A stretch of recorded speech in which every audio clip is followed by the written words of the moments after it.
Muy buenos días, tengan todos ustedes, estimados maestros, maestras, ¿me escuchan, por favor? Sí, dicen, Gracias, gracias. Muy bien, una vez más, muy buenos días. Bien, estamos entre 15. Vamos a esperar, por favor, un minutito más a que se conecten sus colegas, están ingresando todavía. Bien, bueno, estamos comenzando la semana número 3. El día de ayer, sí, ayer por la noche, si no me equivoco, se ha habilitado plataforma. Y bueno, estamos comenzando a trabajar la semana 3. Miren, ha pasado rápido, estamos entrando a la tercera semana y luego ya la cuarta semana y estamos concluyendo con el módulo, ¿no?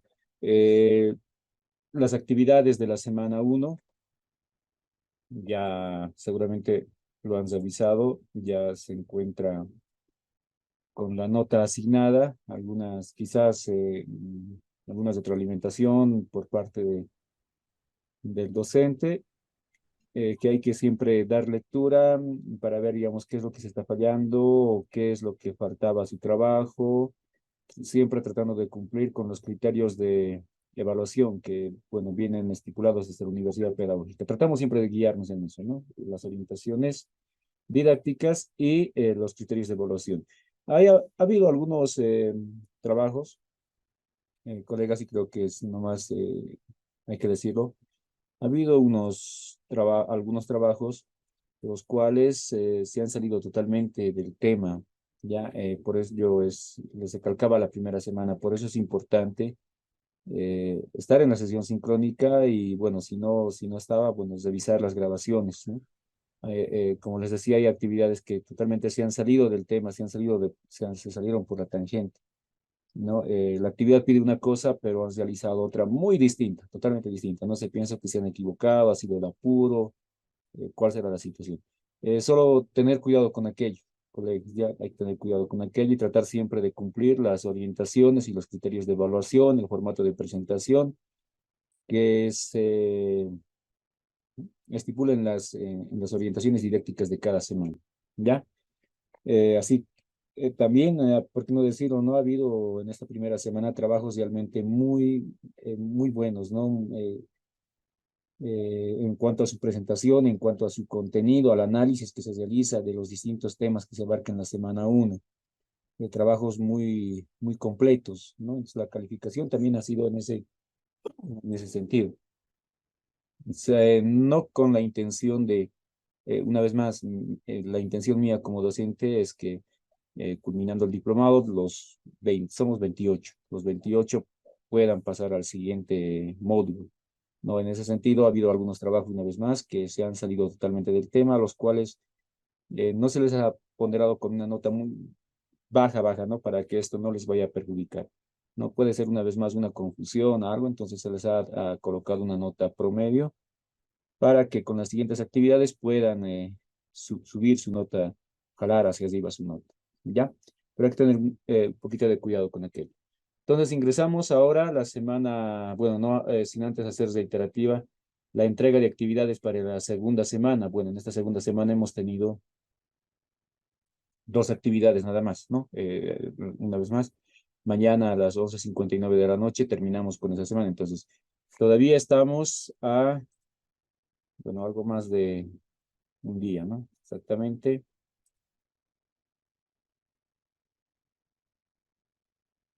Un día, 16 horas. Ya estamos en las últimas horas, ya podría decirse. Hoy, por favor, hagan la entrega de las actividades. Mañana hasta el mediodía, en la tarde, pero más noche ya no. Ha habido participantes que no han entregado su actividad, son alrededor de unos 4 o 5.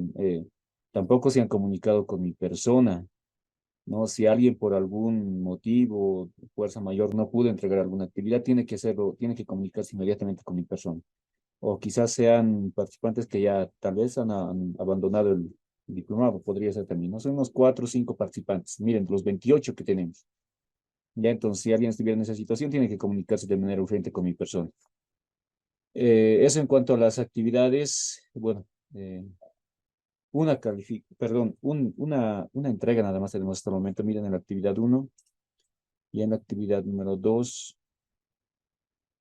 cero. Y miren que mañana, bueno, seguramente hoy van a ir trabajando en el día, ¿ya? Hacerlo lo antes posible. Luego tenemos ya el ingreso a la semana número 3. Iniciamos el día de ayer. Está un poco lento. Desde ahora ya está plataforma incluso un poco lento. Bien, empieza a cargar acá. No es la señal de internet, sino es el acceso al servidor, ¿no? Ya desde este momento un poco saturado. Semana 3 un momentito, semana 3 ahí está, semana 3 del 11 al 19 de noviembre. Bueno, estamos comenzando hoy, culminamos el siguiente domingo a las 23:59. Ya, el texto académico una vez más, ya esta semana, texto, acá está. Bueno, la primera semana hemos trabajado lo que es, o se ha abordado lo que es la introducción a la epistemología con distintas conceptualizaciones, de la cual ha habido trabajos, el cuadro comparativo, el análisis, ¿no? Donde hemos hablado aspectos generales de la epistemología, qué es la epistemología, el papel de la epistemología, los fundamentos epistemológicos. En una segunda semana, bueno, ya hemos entrado un poquito más. Hemos comenzado a hablar ya de las eh, cocientes epistemológicas, ¿no? Allá hemos hablado al final, eh, es un tema a lo que vamos a ir entrando de a poco en este diplomado de investigación, ¿no? Hemos hablado del paradigma sociocrítico. Perdón un momentito.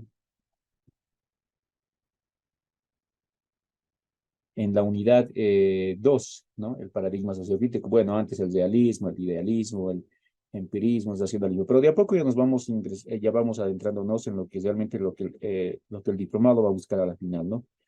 La producción de conocimientos desde nuestra realidad, ¿no? Por eso veíamos ahí el paradigma sociocrítico como una corriente epistemológica, ¿no? En la unidad número 2. Ahora en la unidad número 3, perdón, ya. Ahora en la unidad número 3 ya, bueno, ya ingresamos a hablar un poquito, a profundizar un poquito de la crisis epistémica en la hegemonía del conocimiento, ¿no? Y es ahí donde van a surgir bastantes teorías, bastantes críticas a esta forma de realizar, de hacer ciencia en la actualidad, ¿no? La ciencia moderna.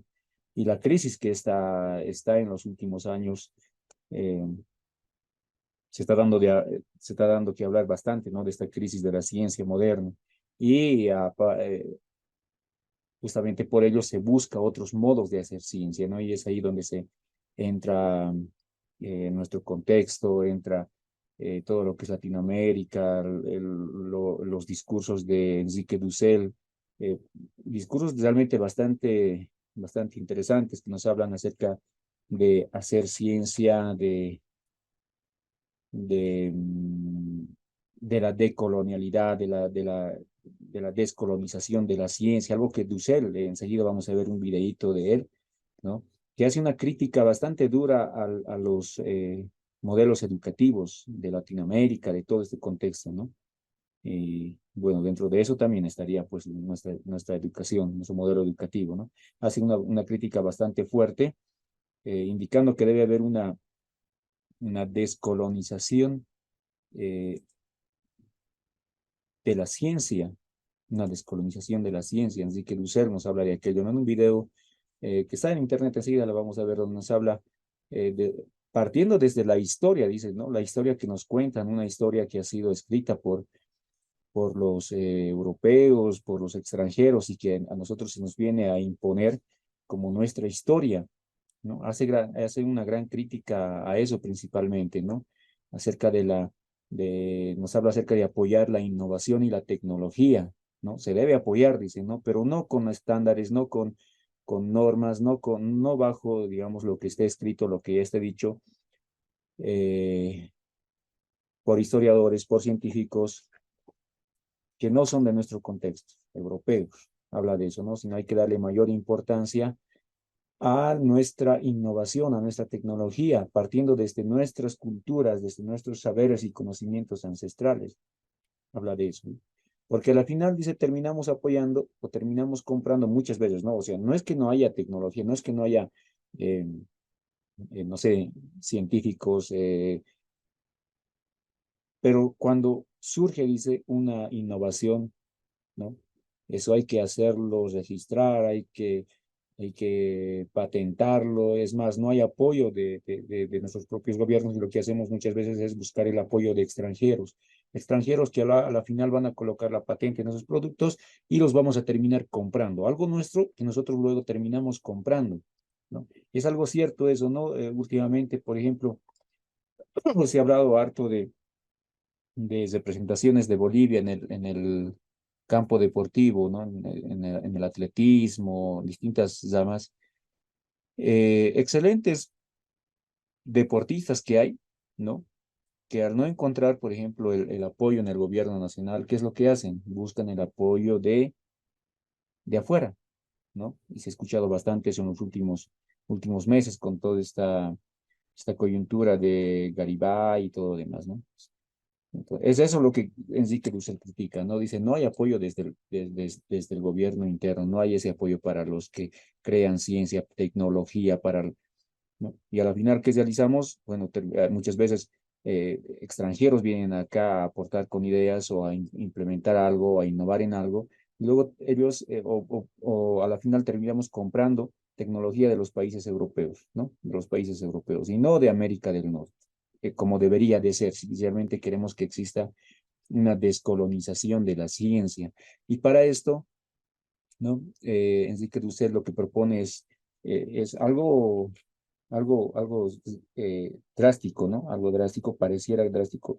Es lo que busca es la reforma educativa, ¿no? Una descolonización epistemológica.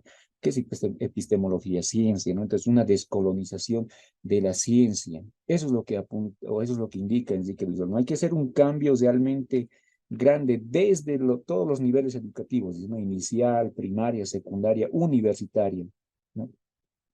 Pone como ejemplo eso, ¿no? Los docentes universitarios dicen, ¿no? Todos son eurocentristas, dicen, ¿no? Todos son eurocentristas, tienen un pensamiento eurocentrista. Entonces, eso es lo difícil y eso es lo que hay que cambiar, ¿no? Eso es lo que hay que cambiar, indica en Enrique Dussel, ¿no? Esta visión de la historia, ¿no? Esta visión de la historia que nos han enseñado desde primaria, ¿no? La historia, que su historia ha sido así, que Colón vino, que descubrió América Latina. Él dice, ¿en qué momento descubrió si América Latina? Bueno, si ya existía acá eh, teníamos ciencia, teníamos tecnología. ¿Cómo que Cristóbal Colón llegó a descubrir? Eso es algo que no se puede explicar, dice Enrique Dussel. No, es más aún, hasta hace todavía años, bueno, yo recuerdo que se festejaba el 12 de octubre, ¿no? Era una fecha, eh, se debía hacer incluso una hora cívica, el Día de las Raza. ¿Cómo dice, no? Enrique Dussel, ¿cómo?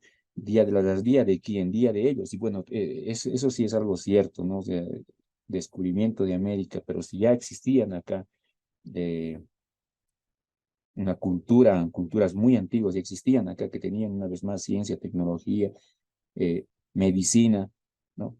Y se viene y bueno, todavía se coloca el 12 de octubre como Día de la Raza, una fecha festiva. Entonces, hace crítica a todas esas, eh, partiendo de esta la historia, ¿no? Así que dice, nosotros deberíamos tener nuestra propia historia, o sea, tenemos nuestra propia historia, no es la historia que nos vienen a contar de Europa, historia que ellos han venido acá indicando que, bueno, han sido descubiertos y a partir de eso la historia y toda la historia que se nos ha enseñado en todos los niveles de educación. Desde ahí hay que cortar, dice, ¿no? Una descolonización epistemológica, una descolonización de la ciencia. De eso nos va a hablar Enrique Dussel, descolonizar la ciencia. Dice, ¿no? ¿Qué implica descolonizar la ciencia? Transformar el proyecto de sociedad, producir un tipo de sociedad muy distinta, dice, ¿no? Porque a partir de eso es lo que habla, ¿no? De la crisis de la ciencia moderna, ¿no? La crisis epistémica. Es necesario, dice, no proponer cambios sustanciales al paradigma de la razón instrumental. Hay que hacer un cambio totalmente ahí. Y bueno, ahí también nos habla de otro autor en el texto, de Orfa Margarita, ¿ya? Y ella propone algo, ¿no? Ella en su artículo nos habla acerca de un cambio de paradigma epistémico, una nueva forma de realizar ciencia, un nuevo saber, la necesidad de un nuevo saber que tiene como, o que tendría que tener como cimiento, como base, ¿no? Al sujeto, al sujeto, ¿no? Al sujeto. Un saber construido desde una perspectiva emancipadora, liberadora y humana, que tenga, una vez más, como centro el sujeto. De eso nos habla Orfa Margarita Exer, donde expone, ¿no? Muy aparte de ello, del eurocentrismo, la descolonización de los conocimientos, de la colonialidad del poder, del colonialismo. Bastante nos va a hablar en el texto número 1 sobre esos puntos, ¿ya? Acerca del eurocentrismo, la cosmovisión monocultural de la ciencia, la idea de la ideología cientificista, ¿no? Eh, de eso nos va a hablar el texto número 3, prácticamente es lo que nos propone esta semana, ¿no? A partir de la cuales van a surgir dos actividades. Bueno, en el último punto de la investigación, a ver, vamos a revisarlo un momentito. Epistemología pluralista, la emancipación del conocimiento. Acá está, ¿no? Crisis epistémica en la hegemonía del conocimiento. Propuesta alternativa de producción de conocimiento desde América Latina.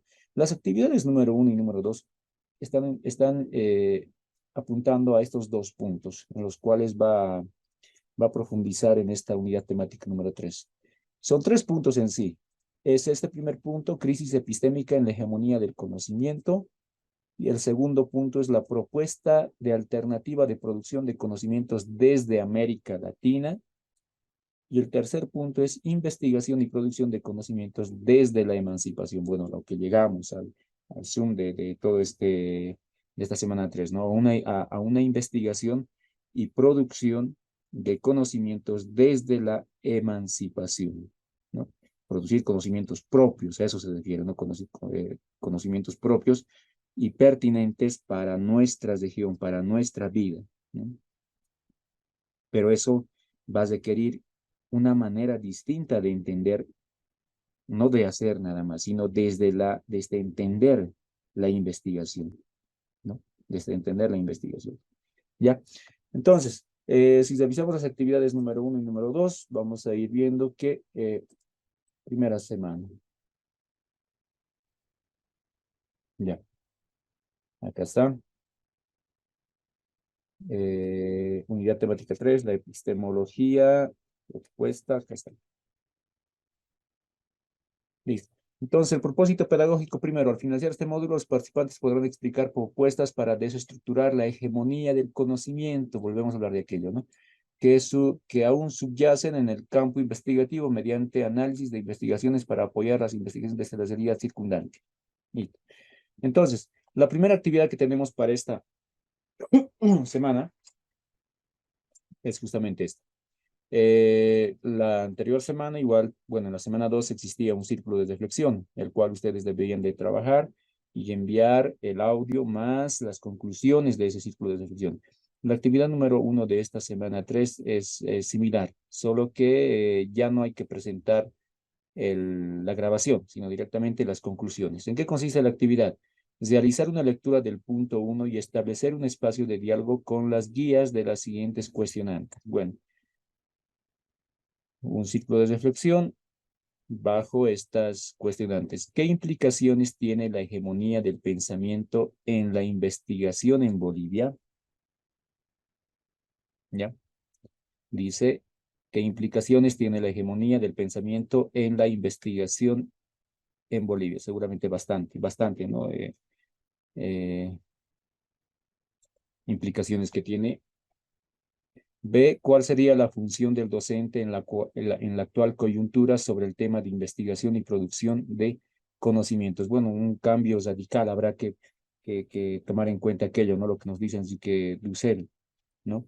¿Cuál sería la función del docente en la actual coyuntura sobre el tema de investigación y producción de conocimientos? Y la tercera cuestionante, escribir las conclusiones. Bueno, lo que les decía, ¿no? A diferencia de la anterior semana que nos pedían la grabación del audio más. Bueno, en esta semana no se pide, la, no se pide la, la grabación, pero sí las conclusiones. Entonces, en eso consiste la actividad número 3 de la semana 1. Un círculo de reflexión, ya donde se debe trabajar en base a estas dos preguntas. ¿Qué implicaciones tiene la hegemonía del pensamiento en la investigación en Bolivia? Y ¿cuál sería la función del docente en la actual coyuntura sobre el tema de investigación y producción de conocimientos? Un cambio sustancial que habrá que proponer en eso, ¿no? Según lo que nos plantea Enrique Dussel, y también el texto de Orfa Margarita, ¿no? Que nos habla de una descolonización de los conocimientos, una descolonización, ¿no? Nos va a hablar del eurocentrismo, del colonialismo, ya de los patrones de dominación y explotación que existen, ¿no? Dentro de la autoridad política, los recursos de producción. Habrá que analizar sobre eso. ¿Dónde lo van a encontrar eso? Una vez más, acá está. Exactamente es este punto. Crisis epistémica en la hegemonía del conocimiento. Esta primera actividad de este punto, ¿no? Ahora, claro, acá, en ¿dónde están los textos de apoyo? Acá está. URL.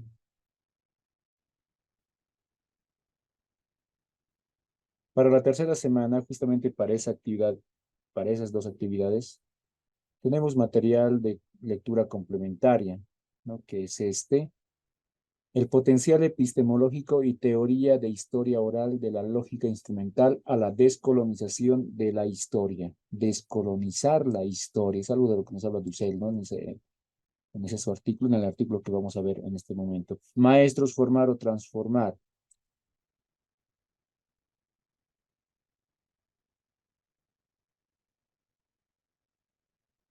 Ya.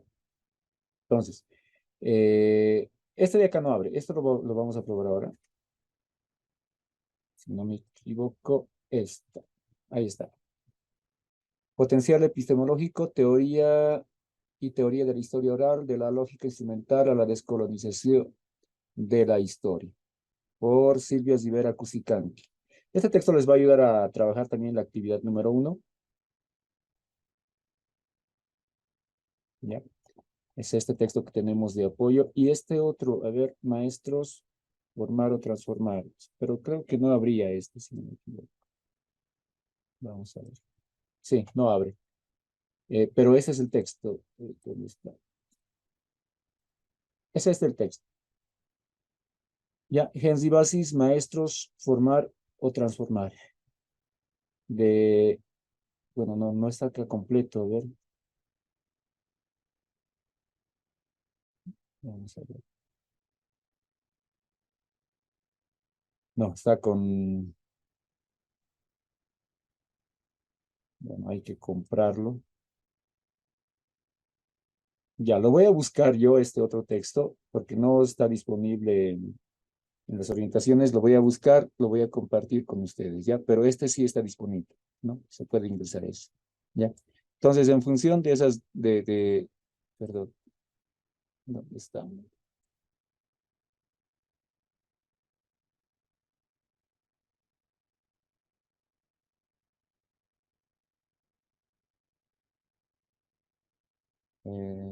Perdón.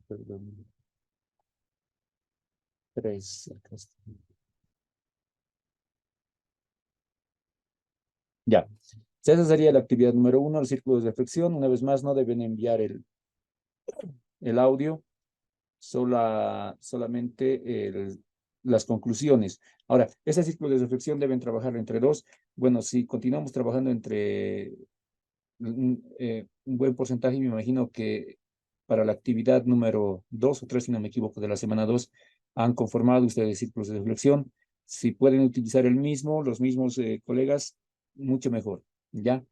Otra forma de realizar este círculo de reflexión habíamos indicado que era realizarlo con un colega dentro de su unidad educativa, si es que no pudiera tener contacto con algún participante eh, del módulo, ¿ya? Entonces, la actividad número 2 es la actividad número 1. La actividad número 2 dice, bueno, producto de la primera actividad, conclusiones del círculo de reflexión. Em, los criterios de evaluación. La respuesta explica coherentemente el tema, fundamentando con ejemplos.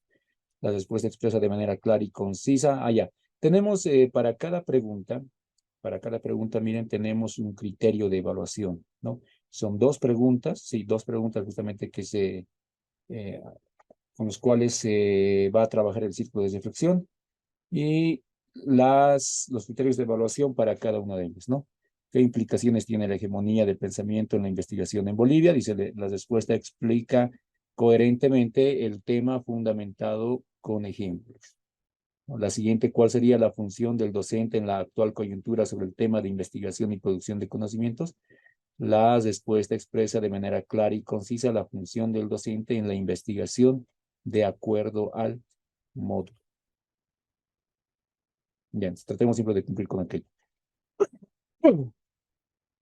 Para la actividad número 2, ¿en qué consiste? Bueno, dice realizar un análisis escrito, perdón, realizar un análisis escrito a partir de la lectura del punto 2 con la ayuda de las interrogantes. Análisis escrito, bueno, no es un círculo de reflexión, ahora lo que nos piden es un análisis escrito individual, ¿ya? Y debemos responder a las siguientes preguntas. ¿Qué implica la eurocentricidad según Walsh? ¿Qué incidencia tienen los procesos investigativos? Walsh. Ya, eso está en el punto número... ¿dónde está? ¿Dónde está?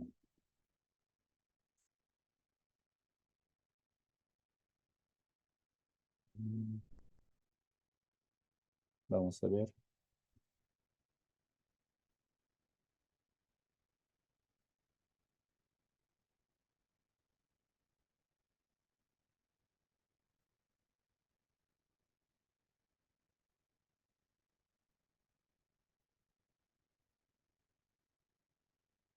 Acá está. Punto 2. Propuesta alternativa de producción de conocimientos desde América Latina. La actividad número 2 nace a partir del análisis, de la profundización de este punto. Ya, propuesta de alternativa, análisis escrito. Realizar un análisis escrito a partir de la lectura del punto 2 con la ayuda de las siguientes interrogantes. ¿Qué implica la eurocentricidad según Wallace? Acá nos va a hablar de eso, ¿no? ¿Qué dice Silvia Rivera Cusicanqui sobre la colonialidad? Silvia Rivera Cusicanqui. Ya. También se encuentra en ese punto. Explica qué es la descolonización epistemológica y cuál la importancia en la investigación educativa. Bueno, eh, interrogantes que nos van a permitir abordar quizás más en este punto. Lo perdí, ¿dónde está? ¿Dónde está?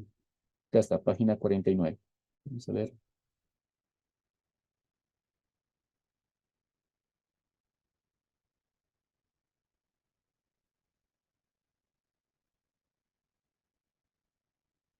49, acá está, ¿no? Propuesta de alternativa de producción de conocimientos desde América Latina.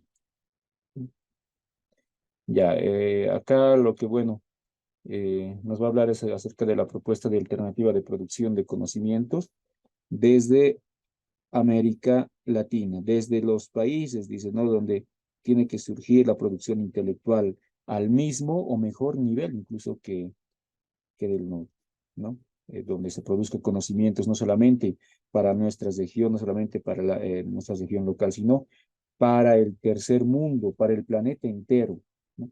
Generando su propia elaboración teórica, una que sea más dependiente de o de acuerdo a nuestra región, de acuerdo a nuestro contexto, a nuestras necesidades, ¿no? Para lograr una epistemología más plural y más incluyente. Ahora, este proceso, dice, tiene que ser, pues, un espacio de reflexión, ¿no? Un espacio donde se vaya a proponer nuevas formas de concebir la construcción de conocimientos, ¿no? Partiendo desde la condición, analizando la condición del ser humano desde el pensamiento latinoamericano. Silvia Rivera Cusicanqui, justamente la pregunta que nos hacen acá, ¿no? Está. ¿Qué dice Silvia Rivera Cusicanqui sobre la colonialidad? ¿No?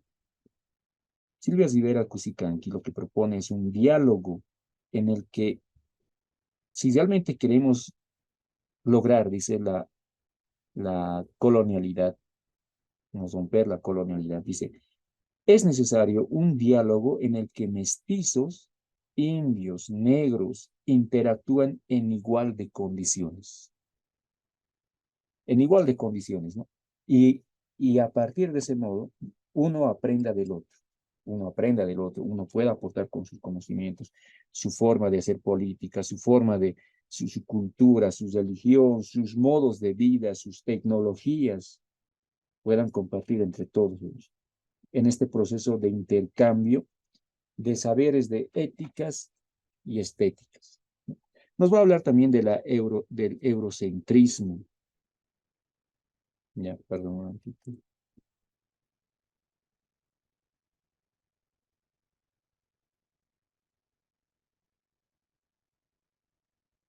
Nos habla también acerca eh,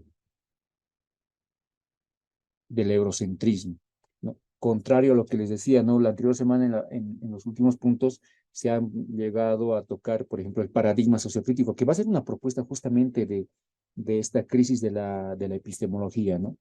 Una nueva forma de hacer investigación, tomando como punto de partida el paradigma sociocrítico. El paradigma sociocrítico justamente surge más o menos por los años 20 del siglo XX, ¿no? Como respuesta justamente a esta corriente positivista del pensamiento, que indicaba que el único conocimiento válido era el científico. Bueno, las distintas corrientes epistemológicas que hemos venido viendo, ¿no? Entonces, el paradigma sociocrítico lo que indica o lo que postula es que la ciencia no es objetiva, ¿no? Sino hay que comenzar por estudiar el rol de las tecnologías, de las ciencias, de las transformaciones sociales, de su relación con el poder, los vínculos de poder. Entonces, el paradigma sociocrítico eh, postula que la ciencia primero no es objetiva, no es objetiva. Se sustenta en la teoría crítica, ¿no? La teoría crítica que quería entender las formas de dominación social de las sociedades postindustriales y los cambios que propiciaba el capitalismo, ¿no?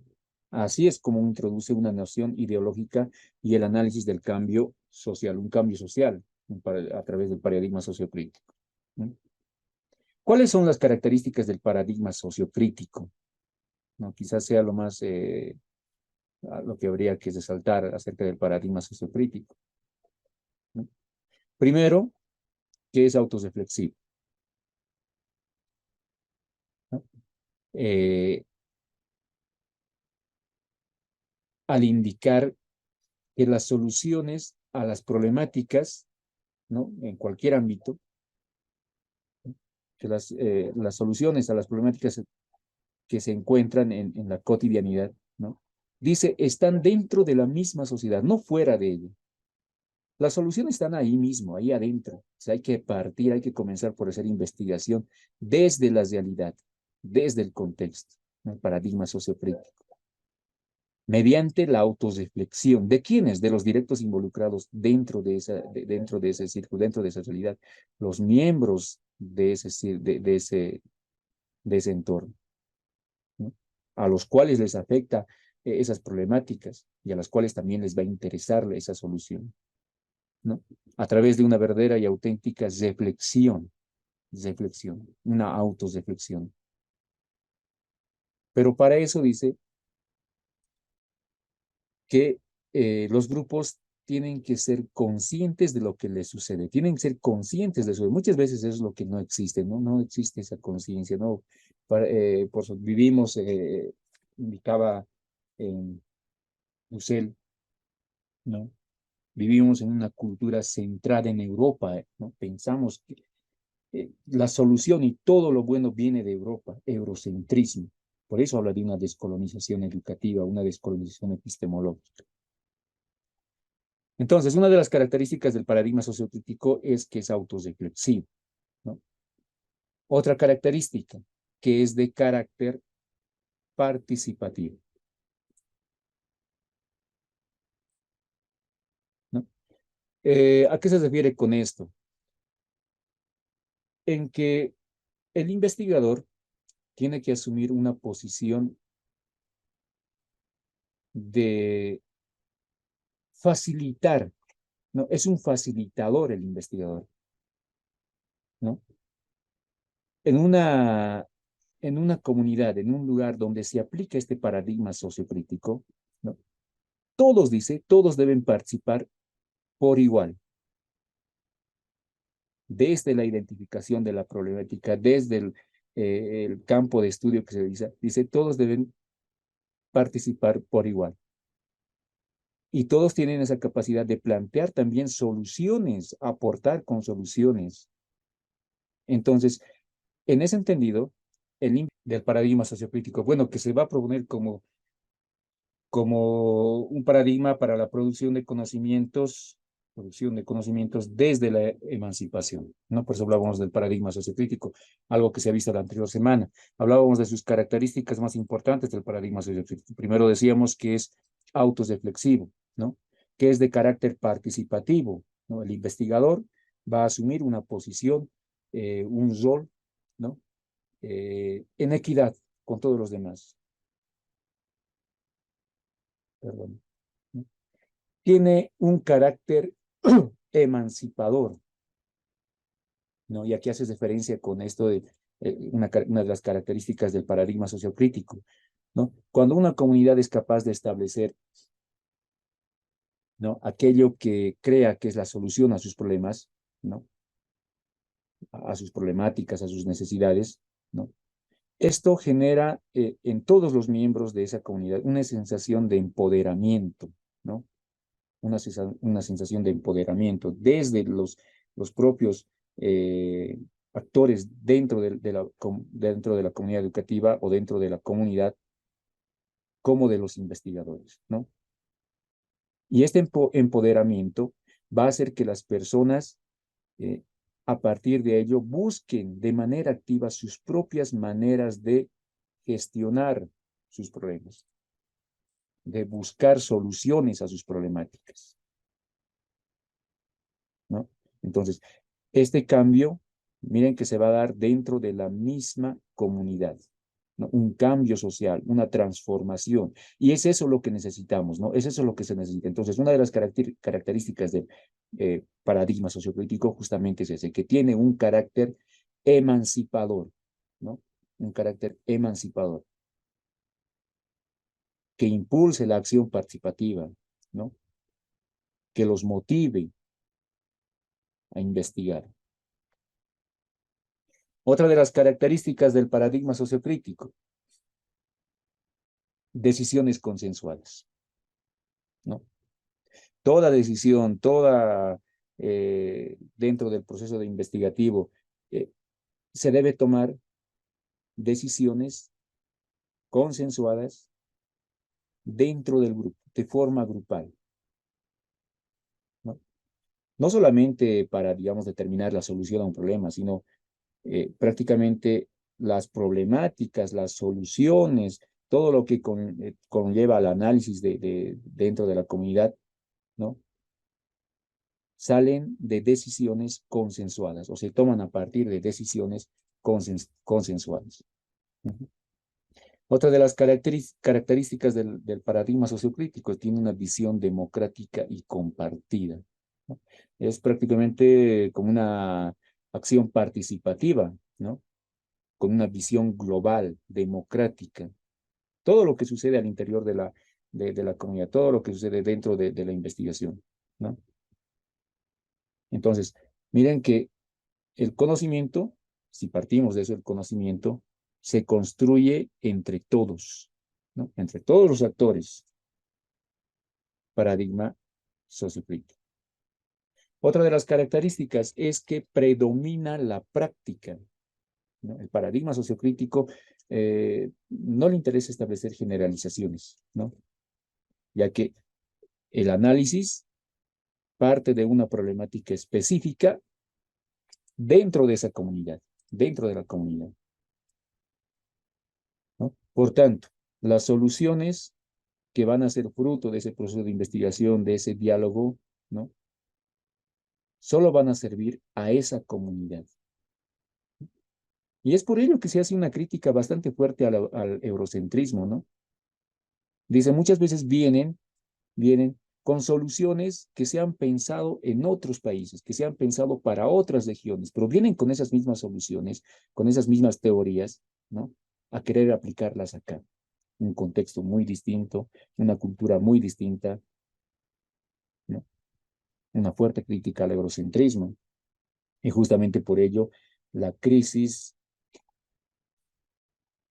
de la ciencia, ¿no? Por eso, a raíz de eso surge, ¿no? La crisis de la ciencia. ¿Ya? Entonces, en este punto, la actividad 2 y el punto 3 que luego, bueno, había una actividad pensada para ese punto, pero lo han sacado para el punto 3 que nos habla acerca de una investigación y producción de conocimientos desde la emancipación, ¿no?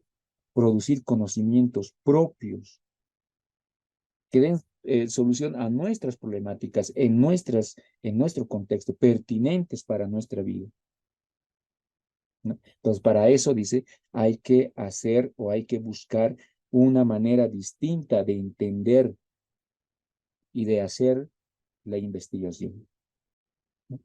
Porque no existe, dice, una sola lógica, pues, explicadora de la realidad. Las realidades son distintas, ¿no? La realidad de acá nomás dentro de nuestra región, la realidad de La Paz es muy distinta a la realidad de la ciudad del Alto, a la realidad de la ciudad de Cochabamba, Santa Cruz, son muy distintas. Entonces, la investigación, dice, tiene que ser también, pues sí, contextualizada, ¿no?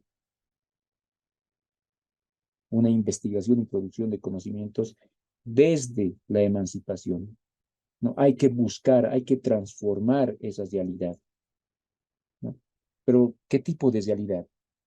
Una realidad, dice, colonizada, ¿no? Vivimos colonizados, donde lo que se hace en el campo de la investigación, ¿no? Dice, es simplemente repetir, ¿no? Repetir. Y ahí Enrique Dussel habla bastante, hace una crítica bastante fuerte, les decía, ¿no? Él habla de los docentes de las universidades, por ejemplo. Dice, es lo único que hacen, repetir, repetir una y otra vez conocimientos, pero no propios, sino traídos desde otro lado. Y lo que se hace es eso nada más, ¿no? Repetir, repetir, lo mismo que sucede en educación primaria, secundaria, todos los niveles de educación, ¿no? Con métodos, con técnicas, con instrumentos para investigar, pero válidos para dónde, en otro contexto, en otra región, prefabricados, ¿no? O sea, ya vienen prefabricados. Y nosotros lo único que hacemos, dice, es aplicarlos, aplicarlos. No producimos nuestras propias, no sé, métodos de investigación. Ahí por eso vamos a hablar bastante del paradigma sociocrítico también. Entonces, es así, dice, donde, pues ahí donde nosotros cedemos nuestra propia capacidad de producir. Por ello es que tiene que haber, dice, una emancipación en la producción de conocimientos. Y a partir de esto, hacer posible nuestra liberación, ¿no? ¿Por qué? Porque hasta el momento solo somos sujetos consumidores y no productores. Y analizándolo, sí, somos sujetos consumidores y no productores, ¿no? No somos muchas veces conscientes del proceso de producción del conocimiento. Entonces, y no solamente en Bolivia, sino en gran parte de Latinoamérica, eso también nos va a hablar el texto, ¿no? Donde se dice, predomina una educación centrada en la aplicación de metodologías y teorías, pero poco en el proceso de construcción del conocimiento, ¿no? Y es algo que es muy necesario acá, digamos, en Bolivia. ¿No? ¿Cuáles son los criterios para la investigación y producción de conocimientos? ¿O qué criterios se deberían tomar en cuenta? Una producción, producción de conocimientos desde América Latina. ¿No? Primero, que debe ser desde un enfoque, pero no tradicional, ¿no? No los que ya conocemos, en la cual se debe partir, se debe dar inicio, sí o sí, desde la realidad, ¿no? ¿Por qué? Porque los problemas, pues, son de nuestras realidades, proceden de nuestra vivencia, de nuestra experiencia, ¿no? Están vinculadas a las personas, a la realidad, a la forma de vida de las personas. Entonces, la investigación debe partir desde esa realidad, ¿no? Y debe existir una relación con la teoría. Hay reflexiones metodológicas, educativas, pedagógicas, didácticas sobre la educación. Lo que hay que hacer, dice, es contextualizarlo, no repetir, no agarrar lo que ya está escrito y traerlo y volverlo a aplicar, sino analizarlo, cambiar la manera en que nos relacionamos con la teoría, ¿no? A eso se denomina, ¿no? Resignificar la teoría. ¿Ya? Bien, entonces, son puntos de los que nos habla en el texto académico de la semana número 3. Los revisamos. Perdón, un momentito, no me está permitiendo.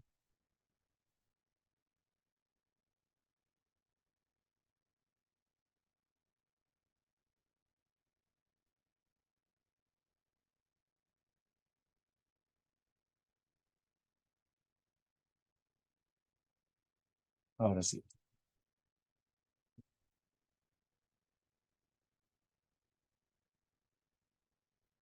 ya. Es lo que tenemos prácticamente en la semana número 3, ¿no? Eh, acá está, ¿ya? Unidad temática 3 de este punto les decía, ¿no? La investigación y producción de conocimientos desde la emancipación. Es un punto en el que no se pide alguna actividad en plataforma, sí, de este punto, del punto 1 es la actividad número 1 y desde 1.2 es la actividad número 2, ¿ya? Eh, Había una actividad para trabajar este punto, pero lo han sacado a último momento. Eran 3 actividades, por eso les hablaba un poquito de esto, ¿ya? Entonces, lo que tenemos para esta semana son 2 actividades de estos 2 puntos, pero hay que dar lectura a todo el texto académico de la semana número 2, porque las actividades de la siguiente semana van a empezar a salir de acá, ¿no? De acá con parte de la unidad temática número 4. Bien. Eso es lo que hay que trabajar para esta semana, más o menos lo que nos habla el texto académico de la semana. He tratado de hablarles algo de aquello. Ustedes seguramente van a hacer una lectura, un análisis más profundo de la crisis del conocimiento, la crisis de la ciencia. Enrique Dussel nos habla bastante de eso. A ver, vamos a ver si se puede compartir este videito que quería, y tal vez a partir de ello podríamos vertir algunas opiniones, si me permiten un momentito, ahora sí. Eh, ¿Dónde está? ¿Dónde está?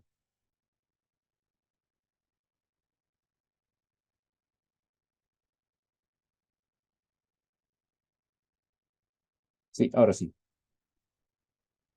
Vamos a ver. Voy a pedirles que pongan atención, por favor. Y si se escucha, me dice. He sido profesor en muchos lugares, de América Latina, en todos los países, y además en muchas islas del Caribe.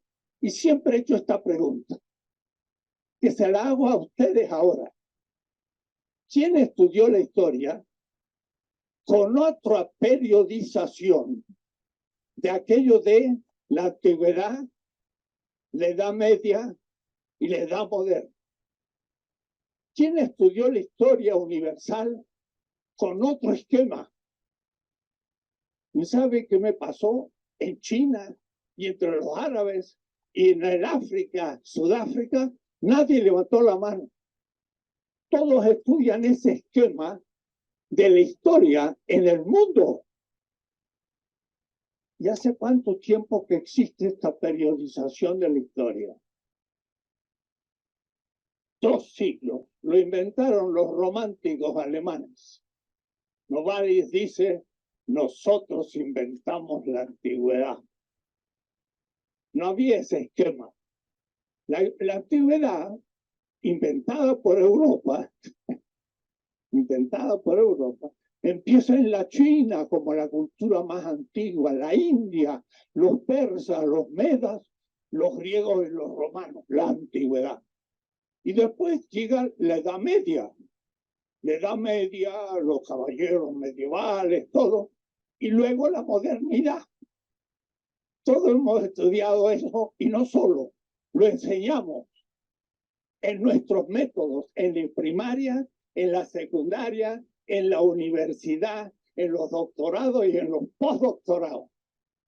Y si yo le dijera que fuera una pura invención que no existe, que es puramente eurocéntrica, la Edad Media es el tiempo en que Europa fue sitiada por el mundo árabe y por último otomano, y desde el siglo VII que se expandieron los musulmanes hasta 1492 que salieron por el Atlántico, quedaron aislados de la historia.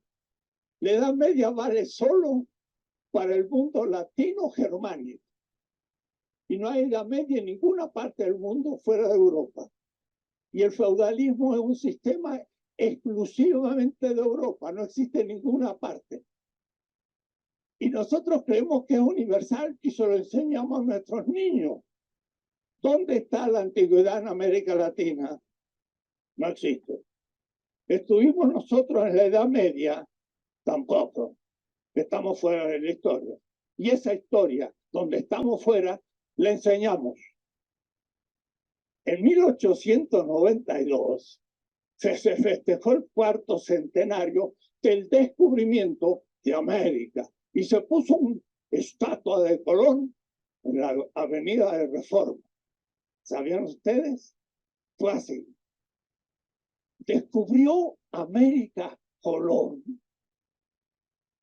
Yo diría, señor, no me insulte.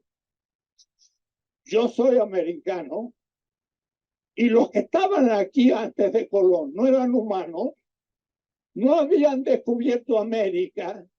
Hubo falta de que vinieran los europeos para que existiéramos o los norteamericanos. ¿Cómo descubrimiento de América? Me está insultando. Significa que aquí no había seres humanos antes. Eran miembros de la fauna y de la flora, los indígenas. ¿Y de dónde vinieron los indígenas? Bueno, vaya a saber, de la luna.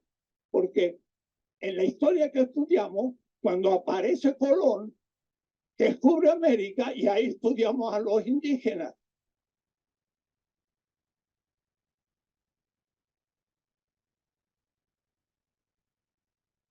Interesante lo que se habla en este, bueno, es una exposición que hace Enrique Dussel y justamente hablando de la descolonización epistemológica, ¿no? A ver, la participación de, a ver, si alguien desea aportar con algo sobre esto, lo que habla, bueno, en este pequeño fragmento de Enrique Dussel nos habla acerca de la historia, ¿no? De la historia, de, bueno, esa historia y hace una dura crítica acerca de que es una historia, bueno, traída de otro lado, pensada por otros, ¿no? Impuesta acá en Latinoamérica, impuesta en Bolivia, ¿no? Y esa historia es la que se enseña, o hasta hace tiempo se seguía enseñando en todas las esferas educativas, universitarias, ¿no? Dice, habrá que escribir nuestra propia historia, ¿no? O sea, Cristóbal Colón descubre Latinoamérica, lo que existía antes, nuestras culturas no eran humanas, o sea, habla acerca de aquello, ¿no? A ver, si alguien desea participar, por favor, estamos a unos cuantos minutos. Abner, Denise, Edgar, Elizabeth, ¿no? Y a partir de ello, ¿no? Hacer, dice, o pensar en otra forma de hacer ciencia, otra forma de la producción de conocimientos, una producción de conocimientos desde nuestra realidad, ¿no? Y el modelo educativo sociovoluntario comunitario productivo habla sobre eso bastante, ¿no? Desde nuestra realidad, desde nuestro contexto. A ver, ¿alguien? Abner, Abner. Licenciado Alfredo, muy buenos días. Bastante interesante, ¿no? La posición que se plantea actualmente y cómo también esto se ve reflejado, ¿no? En los programas de formación de la Universidad Pedagógica, producto también de todo este modelo socioeconómico productivo que trabajamos actualmente ya un poco más de una década, ¿no? Licen, lo que a mí me cuesta todavía un poquito comprender es que, bueno, todas estas corrientes epistemológicas que vamos citándolas y justamente, ¿no? El desprendernos de este eurocentrismo, de la investigación, de mirar más hacia nosotros mismos, de encontrar nuestro propio conocimiento, siempre conlleva una crítica, ¿no? Respecto a los límites, por ejemplo, que puede llegarse a desarrollar dentro de un plano investigativo. Entonces, por un lado, tengo comprendido de que esta aplicación, por ejemplo, del enfoque mismo descolonizador, indigenista, que viene de toda esta línea, eh, tiene mucha repercusión, ¿no? Dentro de las investigaciones sociales, por ejemplo, que se van realizando, que siempre desde una mirada occidental, de este lado del mundo, siempre nos critican porque el conocimiento quizás no se puede globalizar, ¿no? Y es justamente una de las características que usted señalaba y esa es quizás la mayor debilidad, ¿no? Que se va señalando de que son respuestas de nosotros para nosotros mismos, en cierta forma, y no nos responden a otras situaciones que se pueden estar dando.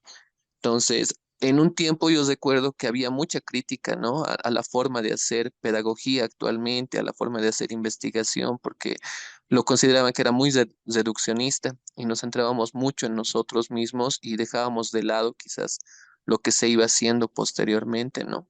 Entonces, eso es un poquito lo que me queda suelto, ¿no, Liz? En todo caso es ¿cómo se podría hacer una investigación de nosotros para nosotros, pero que cuente también con un respaldo de universalidad, ¿no? O sea, ¿cómo podríamos trabajar en base a nuestras propias experiencias y generar conocimiento que sea aplicable y replicable, ¿no? Lo que comenta el método científico también en cierta forma, aunque entiendo que esta es una oposición y una crítica a la crisis que se viene dando, pero ¿cómo pudiésemos nosotros como pedagogos, personas que estamos interesados en el tema de la investigación, hacer, ¿no? Que este conocimiento de nosotros se pueda ir generalizando y expandiendo también, licenciado?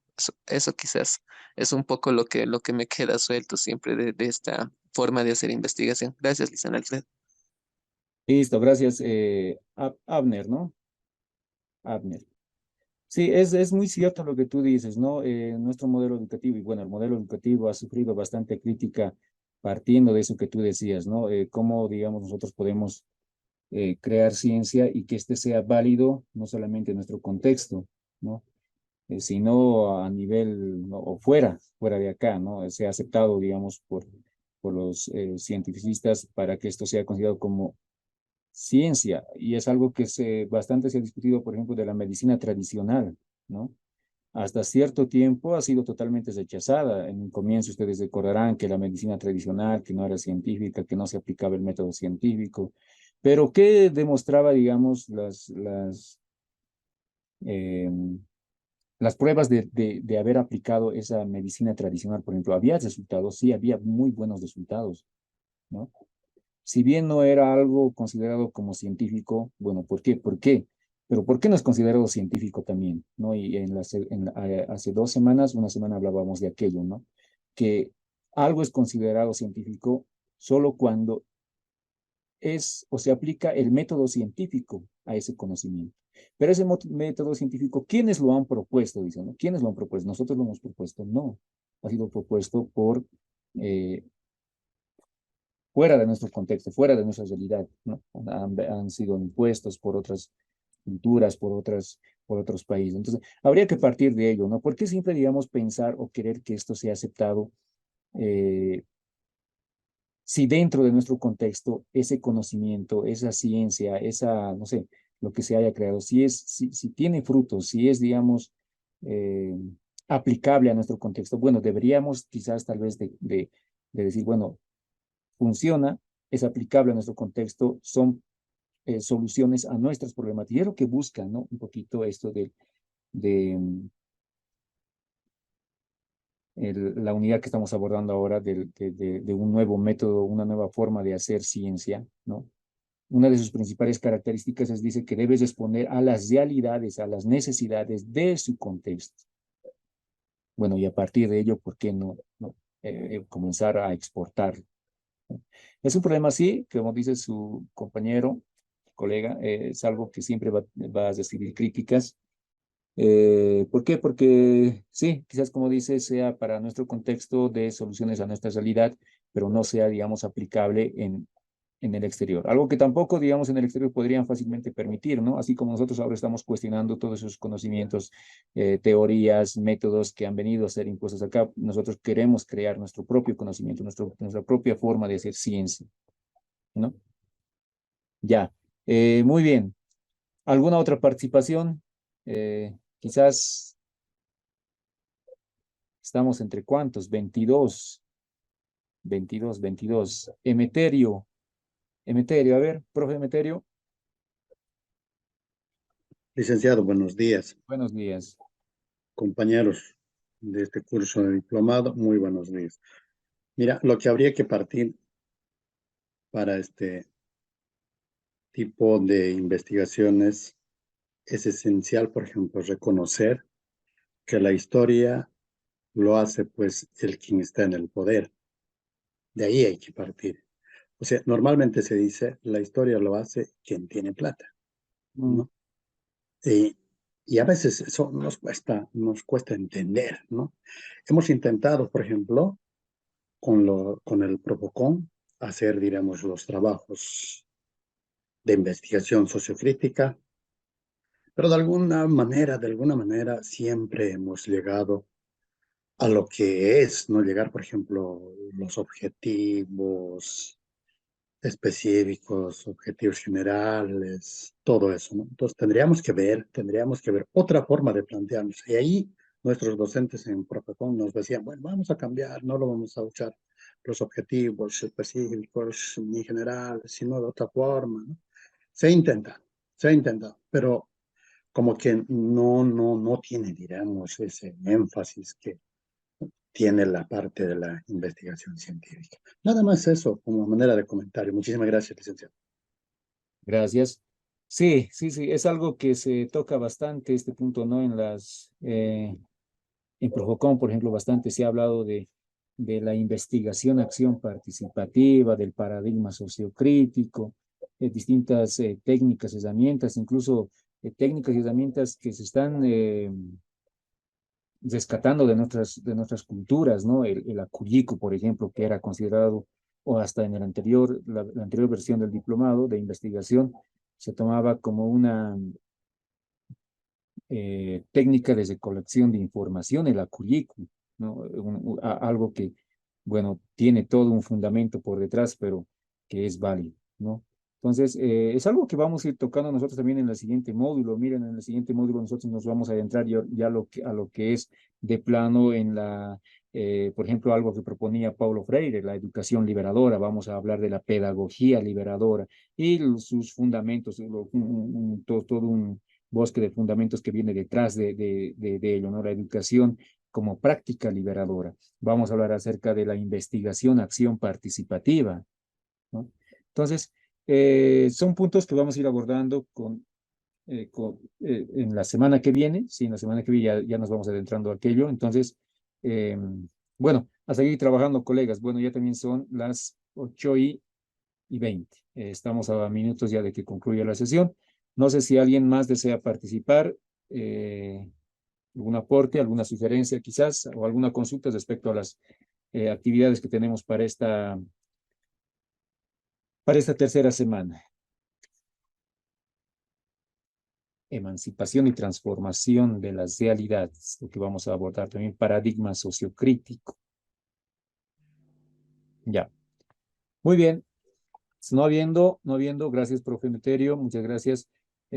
Vamos a ir tomando las capturitas de pantalla, por favor, para la asistencia. Voy a pedirles que habiliten la cámara por unos 10 segundos. Gracias. Eso es. Gracias, gracias.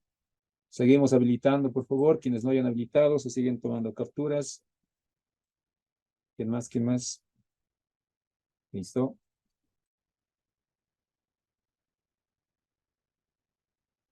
Ya, listo, ahora sí. Pues estamos ya a tiempo. Bien, entonces, con esas recomendaciones, con esas indicaciones, hay que empezar a trabajar. Bueno, esta semana tenemos 2 actividades nada más. Nos están dejando un poco, no con muchas actividades, ¿no? La primera semana eran 3, ahora han bajado a 2.